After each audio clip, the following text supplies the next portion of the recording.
안녕하세요. 저는 미국에서 이렇게 영상으로 인사드리는 김정희원이라고 합니다. 오늘 판결문 접근성 확대를 위한 헌법적 쟁점이라는 제목으로 발표를 하게 되었는데요. 비록 법조인도 아니고 전문가도 아니지만 올해 여름에 제기한 헌법소원 때문에 초대해 주신 것 같습니다. 그래서 저는 그저 청구인단 중에 한 명으로서, 한 명의 시민으로서 발표를 해보고자 합니다. 먼저 간단하게 오버뷰를 드릴까 하는데요. 지금 여기 사진을 보시면 올해 6월 헌법소원 심판 청구를 앞두고 청구인단 4명 중 3명이 함께 찍은 사진입니다. 그런데 이 3명이 모두 오늘 세미나에 참석 중인 것으로 알고 있는데요. 그래서 제가 비록 현장에 없지만 두 분께서 논의를 이어서 해 나가실 수 있지 않을까 싶어서 안심이 됩니다. 오늘은 우선 첫 번째로 헌법소원의 취지와 맥락을 조금 다시 설명드리고 싶고요. 그리고 간략하게나마 어떤 부분에 대해서 저희가 위헌이라고 주장하는지를 요약해보고자 합니다. 또 오늘 이렇게 마침 기회가 생겨서 진행 상황까지 공유할 수 있을 것 같은데 그동안의 그 논증 과정에서 결국 핵심적인 문제로 드러난 쟁점에 좀 더 집중하고자 합니다. 그 핵심이 사실 오늘 그 세미나 제목에 잘 담겨 있는데요. 정보 공개와 정보 보호의 균형. 그래서 헌법 소원의 스코프를 좀 넘어서 궁극적으로는 이 부분에 대한 면밀한 검토, 사실 학자로서는 철학적 논증이 필요한 영역이라고 생각합니다. 근데 이 내용이 조금 방대해서 15분 안에 제가 다 발표를 할 수는 없고요. 조금 축약된 버전으로 최대한 그 설명드릴 수 있도록 노력을 해보겠습니다. 대부분 알고 계신 것처럼 저희는 판결문 검색이나 열람에 제한이 있는 것은 위헌이다라는 요지의 헌법 소원을 제기했는데요. 이 조항들을 모두 설명드릴 것은 아니고요. 이렇게 관련 조항의 모든 부분에 대한 쟁점을 제기하는 이제 포괄적인 헌법 소원은 최초다. 이런 언론 보도가 많이 나갔었어요. 물론 사실이긴 합니다. 하지만 이 헌법 소원에 제기된 쟁점들이 해소된다고 해서 이상적인 판결문 공개 시스템을 구축할 수 있는 것은 아니에요. 왜냐하면 그 헌법 소원의 요건을 충족시키기가 상당히 까다롭기 때문인데요. 뭐 직접성, 그다음에 자기 관련성, 말하자면 당사자성 및 현재성, 그다음에 보충성의 예외. 그러니까 뭐 이제 다른 구제 절차가 없을 경우에만 이제 헌법 소원을 제기할 수 있고, 그 다음에 위헌 소지가 있다는 것을 인지한 날로부터 90일 이내에 심판을 청구해야 한다는 엄격한 기간 제한도 있습니다. 그렇다 보니 저희가 단순히 이제 판결문 시스템에 문제가 있다고 해서 헌법소원 심판을 청구할 수 있는 것이 아니고요. 그저 현재의 법률로 인해서 헌법적 기본권을 침해당한 피해 사실이 있다는 정도의 대단히 소극적인 주장을 할 수 있을 뿐이거든요. 그래서 사실 헌법소원은 판결문 접근성을 개선하기에 뭐 유리한 기재도 아니고 그다지 유용한 기재도 아닙니다. 다시 말해서 이게 헌법소원까지 할 일인가? 라는 것이죠. 그래서 이것은 어디까지나 현재의 제도가 갖고 있는 문제점을 어떤 가장 기초적인 기본권에 빗대어서 지적하는 것에 불과합니다. 그래서 위헌 심판 청구가 인용되어서 그에 따라 판결문 공개 제도가 개선된다고 하더라도 이는 최소한의 개선일 뿐이며 과도기적 해결책에 불과합니다. 그래서 워낙 문제가 이렇게 장기간 해결되지 않고 있기 때문에 탈리 방도가 없는 시민들이 고육지책으로 헌법소원을 제기한 것이고요. 그래서 헌법소원이 있든 없든 헌재 결정이 어떻게 나오든 보다 적극적인 제도 개혁이 필요하다는 것은 분명합니다. 여기에는 법원의 의지와 실천이 가장 중요하고요. 그래서 일단 기본권에만 집중해서 현 제도가 헌법적 기본권을 어떻게 침해하고 있는가? 당연히 뭐 제21조 알 권리를 침해하고 있다고 볼 수 있습니다.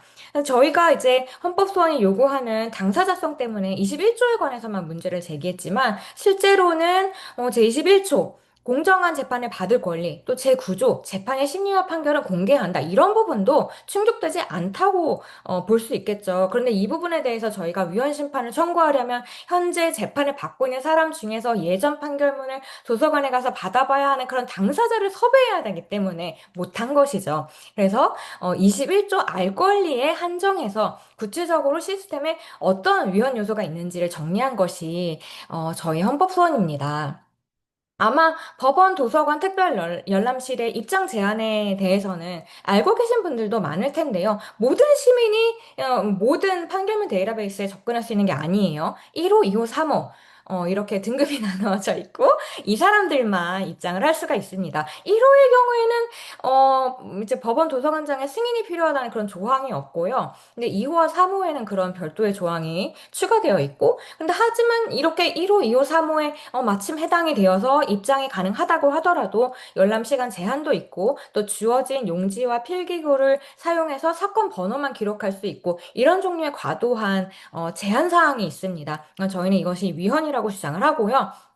그 다음에 이 두 번째 문제를 뒤에 가서 좀 더 자세하게 설명을 드리고 싶은데, 예규가 개정되기 이전의 판결문은, 이미지, 사진으로 제공됩니다. 그래서 텍스트가 읽히지가 않아요. 이런 경우에는 시각장애인들이 이 판결문 파일을, PDF 파일을 확보한다고 하더라도, 기계가 판독할 수 없기 때문에 리더기로 읽을 수가 없어서 아예 그 내용에 접근하는 것이, 불가능합니다. 그리고 마지막으로 판결문 제공 수수료. 그래서 건당 1,000원씩 수수료가 부과되고 있는데요. 그 사유는 이제 뭐 익명화에 비용이 든다. 하지만 이미 익명화가 된 판결문에도 반복적으로 수수료가 징수되고 있고요. 그리고 공공 데이터인데 계속해서 이렇게 우리가 비용을 지불해야 하는 것이 과연 맞는가 이런 의문이 듭니다. 그래서 이런 문제들이 해결되었을 때 우리가 얻을 수 있는 사회적 유익이 대단히 광범위하다고 생각을 하는데요. 많이 논의된 것처럼 판결문 공개의 사회적 함의는 너무나 분명하죠. 누구나 평등하게 판결문에 접근할 수 있어야 사법부에 대한 감시와 견제가 가능합니다. 이 사법부의 진정한 민주화, 그리고 사법 정의 구현에 필수적이고요. 판결문 공개는 당연히 재판의 그 공정성과 사법부에 대한 신뢰를 제고할 수 있는 가장 기본적인 바탕이기도 합니다. 현재 그 안타깝게도 사법부 신뢰도가 좀 낮은 상황이라는 점은 잘 알려져 있는데요. 특히 최근 여론을 살펴보면 뭐 재판부의 권력 남용이라든가 심리나 선고 절차의 불투명성에 대한 문제 제기가 많이 나오고 있는 실정입니다. 분위기가 심상치 않죠? 그래서 신뢰도 순위는 지금은 더 낮아지지 않았을까 생각이 되고요. 그 외에도 이 판결문 데이터베이스가 보다 공공적 기능을 하게 되면 학술적 측면이나 정책적 측면에서도 새로운 결과물이 나올 수 있다고 생각을 하거든요. 저도 이제 법원 도서관에 직접 방문해서 이미지 파일을 막 수작업으로 분석한 결과로 논문을 쓴 것이 있는데 이게 판결문의 통시적 연구는 이론적 가치뿐 아니라 역사적 가치도 있다고 볼 수 있습니다. 그런데 한국에서는 판결문 접근이 너무 힘드니까 이제 사법부 행태 연구 같은 것들이 수행되지 못하고 있는데요. 그런데 흥미로운 것은 이제 법원 행정처에서 저희 헌법소원을 상대로 반론을 제기하면서 이 같은 사법부 행태 연구를 방지해야 하기 때문에 판결문이 아무에게나 공개되어서는 안 된다는 대목이 있습니다. 이것은 법관의 입장을 대변한 것이죠. 국민의 입장을 대변한 것이 아니라. 그래서 저는 판결문이 공개되어서 다양한 연구가 수행된다면 그 이익이 상당할 것 같습니다.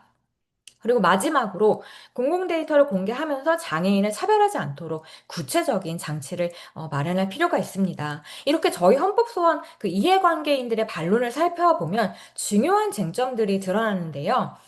우선 이제 첫 번째 쟁점. 헌법 제109조를 위반하지 않았다. 위헌이 아니다. 그러니까 재판을 공개한다는 것은 법정에서 방청을 할 수 있다는 뜻이지 판결문을 공개하라는 뜻이 아니다. 이런 의견을 주셨어요. 이거 무리수를 던지신 것 같죠? 저도 관심 있는 재판을 다 방청할 수 있다면 좋겠지만 물리적으로 불가능하니까요. 그리고 판결문의 인터넷 열람권이 헌법적으로 도출되는 것은 아니다라고 말씀하셨는데 저희도 당연히 그런 주장을 하고 있지는 않습니다. 그런데 아마 헌재의 최근 결정문에 이런 내용이 담겨 있나 봐요. 저도 그 바빠서 찾아보지 못했지만 한번 확인해 보려고 합니다. 하지만 이런 거는 별로 이제 합리적인 쟁점은 되지 못하는 것 같고요. 실제로 유의미한 쟁점은 헌법 제17조 사생활과 비밀의 자유도 헌법으로 보장된 기본권이라는 사실입니다. 그래서 지금 이제 도서관 측에서는 개인정보 유출 시도가 우려된다는 반론을 펴고 계시고요. 당연히 유출 시도가 많았겠죠.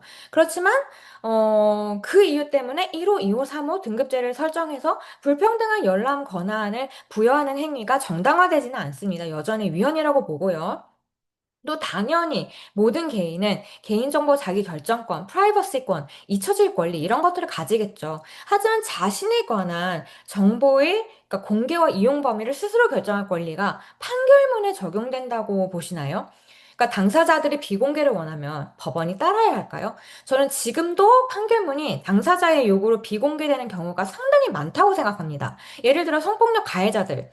그러니까 가해자들을 주로 대리하는 소위 성범죄 전문 법무법인의 서비스가 어디까지예요? 판결문을 비공개하는 거예요. 여러 사유를 들어서. 그래서 검색이 안 돼요. 저는 이런 예외가 허용되어야 하는 이유를 납득하지 못하겠거든요. 그런데 이런 논증이 나오는 이유는 지금 판결서 원문을 법원 도서관에서 제공하고 있기 때문인데요. 예를 들어 당사자의 주소 같은 것이 다 들어가 있습니다. 그러니까 이를 핑계로 이제 개인정보 보호 때문에 도서관에 입장할 수 있는 범위를 제한해야 한다는 주장이 나오는 것이죠. 그래서 이런 과도기적인 잠정적인 조치가 무기한 연장되고 있기 때문에 헌법소원을 제기할 수밖에 없었던 것이고요. 그래서 이제 헌법소원에 국한하지 않고 우리가 이상적인 그 판결문 열람 시스템을 구축하기 위해서 이 두 가지의 헌법적 기본권을 어떻게 보장할 수 있을 것인가에 대한 논의를 보다 구체적으로 해 나가야 합니다. 근데 지금 현재 법원행정처의 입장은 이 두 기본권을 어떤 비중으로 보장해야 되는지 결정된 것이 없으니까 법원의 재량에 맡겨야 한다는 입장입니다. 따라서 관계자들의 재량이므로 기본권을 침해했다고 볼 수는 없다는 것인데요. 법원의 재량으로 케이스 바이 케이스로 결정할 사안이 아니죠. 일관되게 적용할 수 있는 법철학적 원칙이 필요하고 지금처럼 충분한 데이터가 쌓인 상황에서는 원칙의 예외 상황도 판단 가능하기 때문에 되도록이면 예외도 허용되어서는 안 된다고 봅니다. 저는 판결문이라는 특수한 영역 그리고 더 넓게 이제 공공 데이터에 있어서는 프라이버시권보다 알 권리가 우선적으로 중요하다고 생각합니다. 그러니까 공공 데이터겠죠? 누구나 평등하게 차별 없이 불편 없이 판결문에 접근할 수 있어야 되고요. 이를 뒷받침하는 관련 법률도 많이 마련되어 있습니다. 정보공개법, 공공데이터법, 장애인 차별금지법 이런 법안들을 모두 참조해서 좋은 방안을 마련하면 좋겠죠. 그래서 향후 개선 방향을 짧게 살펴보자면 판결문에 담긴 데이터는 최대한 온전하게 공개되어야 합니다. 물론 주소 같은 것은 제외해야 하고, 그리고 피해자는 이미 가명으로 판결서에 기재되고 있고요. 하지만 현재 현행 판결서 임명 시스템은 모든 고유 명사를 A, B, C, D 이렇게 표기하고 이제 모든 글자를 소진하고 나면 AA, AB, AC 이런 식으로 대체하고 있는데 이런 정책은 판결서의 내용 자체를 독해하는데 굉장한 어려움을 초래합니다. 당연히 알 권리가 침해되죠. 예컨대 기업의 부당행위는 시민들이 분명히 알아야 하는데 주식회사 A라고 표기하면 시민들이 제대로 된 정보에 접근할 수가 없습니다. 그러니까 온전한 정보가 판결문에 그대로 담겨야 하고요. 그리고 모든 판결서는 이제 당연히 인터넷으로 접근 가능해야 하고, 이제 궁극적으로는 이제 법원 도서관의 특별 열람실은 폐쇄되어야 하겠죠. 근데 현재 이런 방안을 법원이 상당히 꺼려하고 있는 것으로 보입니다. 헌재에 제출된 의견서를 보면 이제 익명화 담당 인력을 두 배로 늘려도 38년이 걸린다. 그러니까 현재의 담당 인력으로는 76년이 소요된다는 뜻인데요.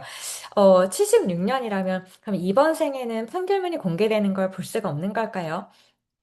또, 익명을 이제 건당 8천 원이 필요하다. 이런 주장도 있는데요.